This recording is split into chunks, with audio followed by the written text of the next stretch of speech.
তাহলে এক কাজ করেন, আপনি আমারে 20,000 টাকা দিয়ে নেন। 20,000 টাকা? সর্বনিম্ন হলেও এর ভিতরে 1-2 কোটি টাকার মুক্ত হীরা জহরত থাকতে পারে। আচ্ছা ঠিক আছে, তোরে 20,000 টাকা দিচ্ছি, তুই এইটা আগে আমারে দে। কি রে, কি হয়েছে? তোরা এই জায়গায় কি করতেছিস?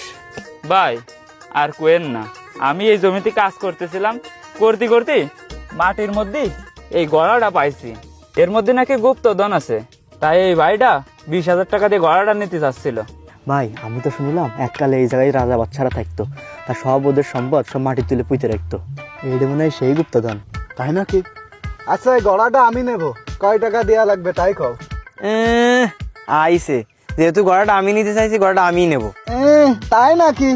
এবার আমি 40,000 টাকা দিচ্ছি, গড়াটা আমারে দিবা? 40,000? ভাই আপনি যদি 40,000 টাকা দেন তাহলে গড়াটা আমি আপনারই দিবানে। তুই আমার আন্ডারে কাজ করিস আর আমার মাল ওরে দিতে চাচ্ছিস? দরকার হলে আমি 1,00,000 টাকা দেবো, তাও আমার এই গুপ্তধনটা চাই।